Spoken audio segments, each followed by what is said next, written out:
परमानन्दं कृष्णं वन्दे जगद्गुरु।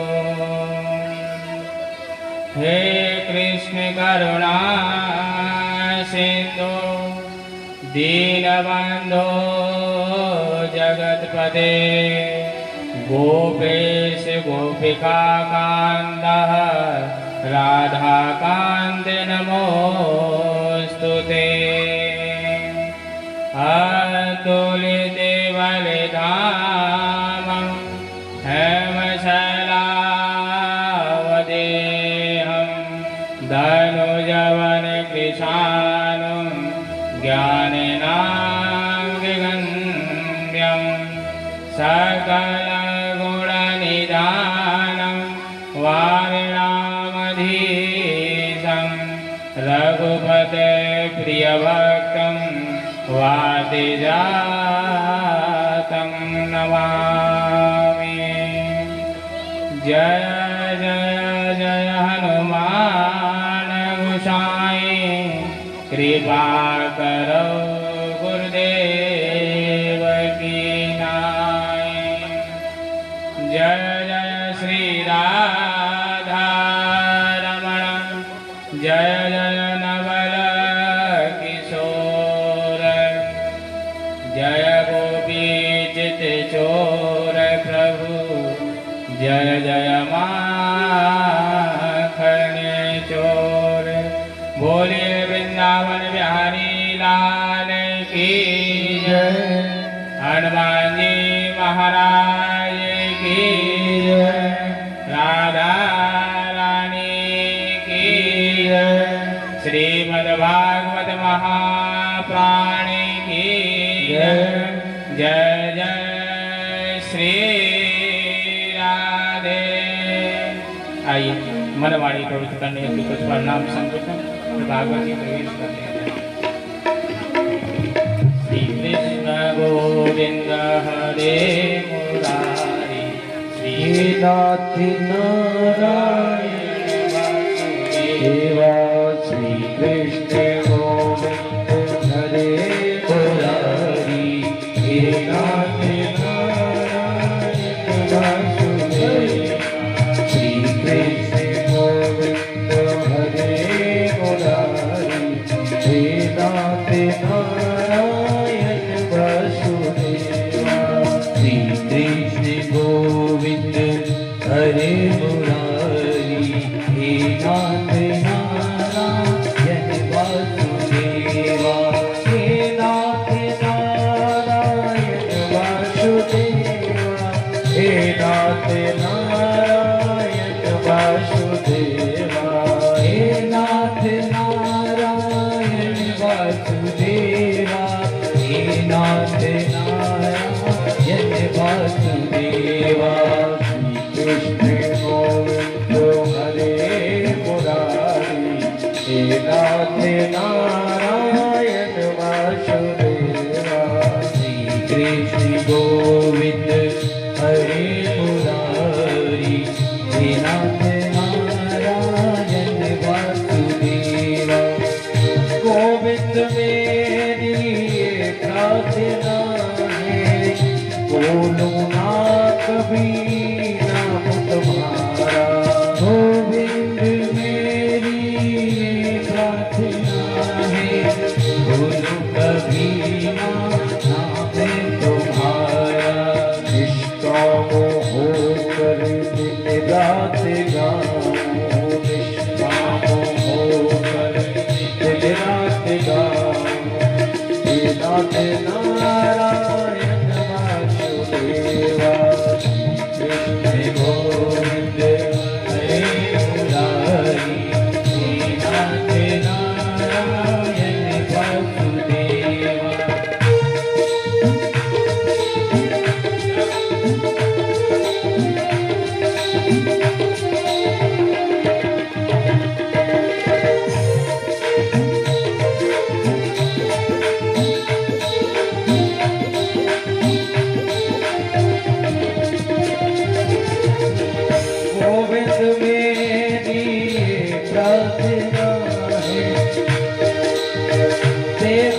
काले तुम सामने हो, बंसी बजाते मन को लुभाते। काले तुम सामने हो, बंसी बजाते मन को लुभाते।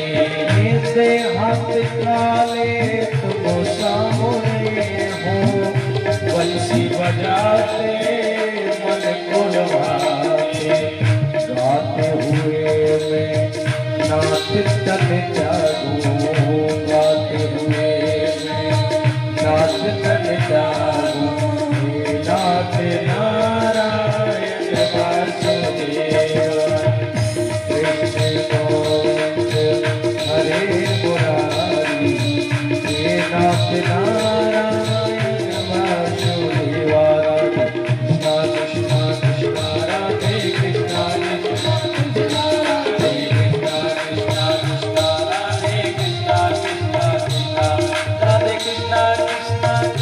राधे कृष्ण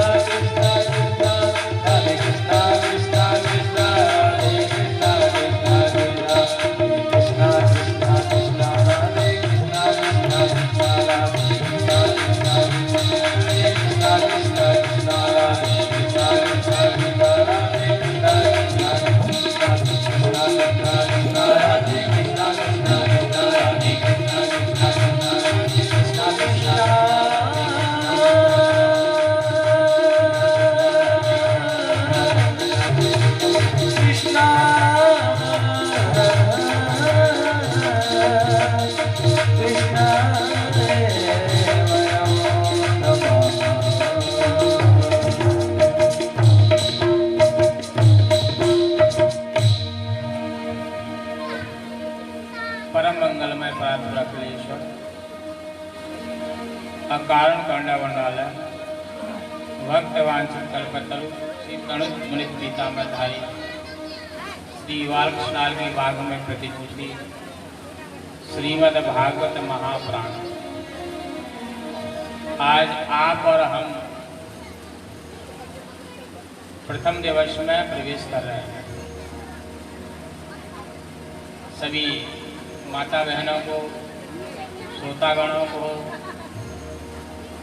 यजमान परिवार सभी को व्यासपीठ से मेरी जय श्री कृष्ण। परमात्मा जब जीव के ऊपर अनुग्रह करते हैं, प्रेम की बारिश करते हैं, तब जाकर के भक्ति पूर्ण अनुष्ठान संभव हो पाता है। अन्यथा कितना भी प्रयास किया जाए, जब तक हरि की इच्छा नहीं होगी तब तक कथा श्रवण करने का लाभ प्राप्त नहीं हो सकता है। भाग्यो देन बहु जन्म समझते, एक नहीं अनेक जन्मों के जब भाग्य उदय हो जाते हैं, जब भाग्यों का उदय होता है, पुण्यों का उदय होता है, पितृ देवता प्रसन्न होते हैं, तब जाकर के हरि की कथा द्वार पर चल करके आती है। या ऐसे कहा जाए कि जब तक हरि की कृपा नहीं होगी तब तक भागवत रूपी पोथी सिर पर धारण नहीं कर सकते। धन के बल से या बाजियों के बल से हम कहें कि कथा करा लें तो कभी संभव नहीं होगी।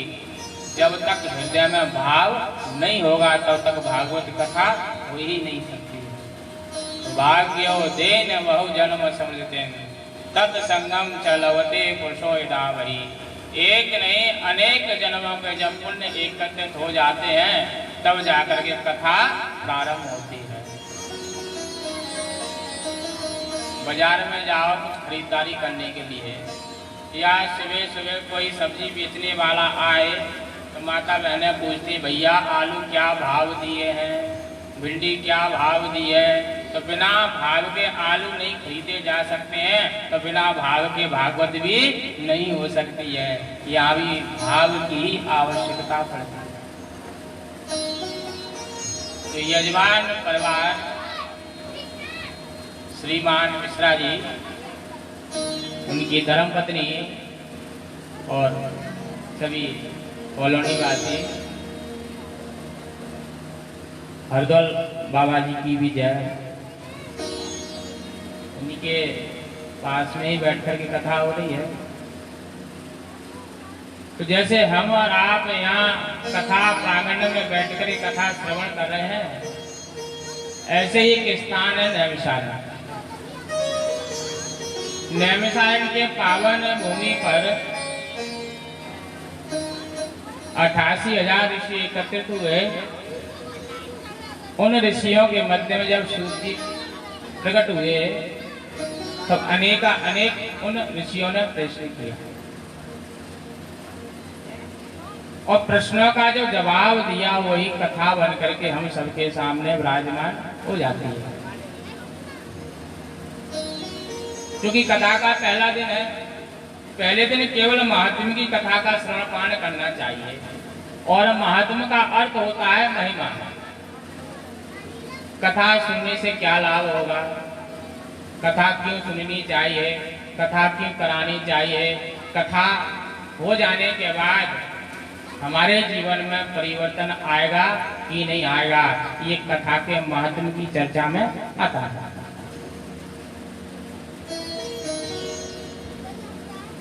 कथा जब सुनने के लिए जाओ तो सबसे पहले 3 प्रश्न हमारे हृदय में विराजमान होते हैं। या कोई जीव पहली बार कथा सुनने के लिए जाए, कोई मनुष्य, कोई बालक, उसने जीवन में कभी कथा नहीं सुनी हो, उससे जाकर कहो कि भैया चल तुझे कथा सुना करके लाते हैं, तो कथा होती क्या है? पहला प्रश्न तो यही आएगा कि जिस कथा में हम जा रहे हैं वो कथा है क्या? तो कथा का अर्थ होता है कैसे। कथा का अर्थ है कैसे। जब 2 सज्जन व्यक्ति आपस में मिलते हैं और मिलकर के 2 सज्जन व्यक्ति आपस में जो बातें करते हैं, तो 2 सज्जन आपस में क्या चर्चा करते हैं? भैया तू कैसा है, तू कैसा है? तो जवाब देगा कि भैया बच्चे बड़े हो गए हैं, नौकरी लगती नहीं है, बिजनेस कुछ है नहीं है। वो अपने जीवन की पूरी कथा सुनाता है, पर उसकी वह कथा नहीं होती है, वह व्यथा होती है उसकी। अब जब 2 साधु पुरुष मिलते हैं, महात्मा मिलते हैं, तब कहते हैं कि भगवान कृष्ण ने ऐसा कैसे किया, कंस का वध कैसे किया, रावण का वध कैसे किया। तो भगवान के बारे में जो प्रश्न करता है कि भगवान ये कैसे करते हैं, वह उनकी कथा बन जाती है। तो कथा का अर्थ है कैसे। जब प्रश्न किया कैसे, भगवान ने ये कैसे किया, अपने भक्तों के ऊपर भगवान कैसे कृपा करते हैं, तो साधु कहते हैं कथा का अर्थ कैसे। तो कैसे से ही प्रारंभ होता है। जब मन के अंदर जिज्ञासा उत्पन्न होती है, वहीं से कथा प्रकट होना प्रारंभ हो जाता है। जब तक जिज्ञासा नहीं होगी सुनने की, तब तक कथा प्रकट नहीं हो सकती है। तो किसी मनुष्य को, बालक को कथा सुनाने के लिए कहो भैया चल तुझे कथा सुना करके लाते हैं, उसने अपने जीवन में कभी कथा नहीं सुनी। तो पहला प्रश्न आता है कथा क्या चीज है। फिर कहेंगे उससे भैया कथा में भगवान की कथा सुनाई जाती है, भगवान ने जो लीला की है उसका श्रवण पान कराया जाता है। अच्छा कौन से भगवान? तो उसे कहें कन्हैया की कथा है, कृष्ण कन्हैया की कथा है वो। तो उस जिसने कभी कथा नहीं सुनी तो उसके मन में भाव जागता है कि कन्हैया का स्वरूप कैसा होगा। जो कभी जान ही नहीं पाया, समझ ही नहीं पाया कथा के बारे में, तो उसके मन में भाव पैदा होगा कि भगवान का स्वरूप कैसा है। तो पहला प्रश्न स्वरूप कैसा है। फिर हम उससे कहेंगे कि काला काला है, मुरली वाला है, माखन चोर है, गोपियों को नचाता है, गोपियों को के यहाँ जाकर के माखन चोरी करता है, तो धीरे धीरे उसके बुद्धि में भगवान के स्वरूप का एक चित्र बन जाएगा। तो स्वरूप कैसा, पहला प्रश्न। फिर जब स्वरूप के बारे में जान लेता है जीव, तो फिर प्रश्न उसके मन में आता है कि वो करते क्या होंगे, तो करते क्या होंगे इसके बारे में पता करेगा। तब तक उसके मन में तीसरा प्रश्न भी प्रकट होता है कि भगवान का स्वरूप ऐसा है, भगवान ये करते हैं तो हमारे लिए उपयोगी है कि नहीं है। और यहाँ से ही महत्व प्रारंभ होता है इन तीन प्रश्नों के साथ। पहला प्रश्न, स्वरूप कैसा है। दूसरा प्रश्न, करते क्या है। और तीसरा प्रश्न, हमारे लिए उपयोगी है कि नहीं है। पूरा संसार स्वार्थी है और बिना स्वार्थ के हम एक दूसरे से बोलना भी पसंद नहीं करते हैं। तो कथा सुनने के लिए भी स्वार्थ में ही आते हैं कि हमारा कल्याण हो जाए। तब महात्म की कथा सुनाते हुए सूत जी ने शौनकादि ऋषियों से कहा कि महात्म की कथा भागवत जी में जब प्रारंभ होती है तो महात्म की कथा 3 पुराणों में बताई गई है। पहला पुराण पद्म पुराण, दूसरा स्कंद पुराण और तीसरा है वायु पुराण। इन 3 पुराणों में भागवत के महात्म की कथा आती है। पर भागवत के अंतर्गत जो कथा अधिकांश सुनाई जाती है वो पद्म पुराण के अंतर्गत आती है। सच्चिदानंद रूपाय विश्वोदिपत्यादि हेतवे तापत्र विनाशाय श्री कृष्णाय वयं नमः। तो 3 जो प्रश्न किए कि स्वरूप कैसा है, तो सूत जी कहते हैं सच्चिदानंद रूपाय, भगवान का स्वरूप कैसा है, सत घन चित्त घन आनंद घन। सत्य भी श्री कृष्ण है और चित्त भी श्री कृष्ण है और आनंद के स्वरूप भी भगवान श्री कृष्ण है। तो ये तो स्वरूप के बारे में बताया। फिर कहा कि भगवान करते क्या है। विश्वोदिपत्यादि हेतवे, विश्व का लालन पालन और श्रृंगार, ये 3 उनके काम है। तीसरा प्रश्न, हमारे लिए उपयोगी है कि नहीं है। हमारे लिए उपयोगी होंगे तभी जाकर के हम कथा सुनेंगे। तब सूत जी ने कहा तापत्र विनाशाय, हमारे लिए उपयोगी है क्योंकि 3 प्रकार के जो ताप होते हैं उन तापों से हमें मुक्ति दिलाते हैं। और 3 तापों से देह देवे और भौतिक, ये 3 तापों से देहिक देविक भौतिक ताप, देहिक देविक भौतिक ताप, राम राज्य का हुए नहीं जापा, राम राज्य का हुए नहीं जापा। 3 प्रकार के तापों से जो हमें मुक्ति दिला दे, शांति दिला दे, ऐसे भगवान श्री कृष्ण को हम मिलकर के प्रणाम करते हैं। श्री कृष्णाय वयं नमः। तब जाकर के शौनकादिक ऋषियों ने प्रश्न किया। अज्ञान ध्वंस विध्वंस कोटि सूर्य समप्रभः, सूताख्यायी कथा सारम मम कर्ण रसायन। हे सूत जी महाराज, हम लोगों के हृदय में अज्ञान का घोर अंधकार व्याप्त है। यह त्रिभुवन के अंधकार को दूर करने भगवान सूर्य समर्थ हैं, पर जीव के हृदयगत अज्ञान अंधकार जो भरा है उसे सूर्य की किरणें भी दूर नहीं कर सकती हैं। आप ज्ञान रूपी प्रकाश की किरण हमारे हृदय पटल पर डाल दीजिए। आप करोड़ों सूर्य के समान हैं।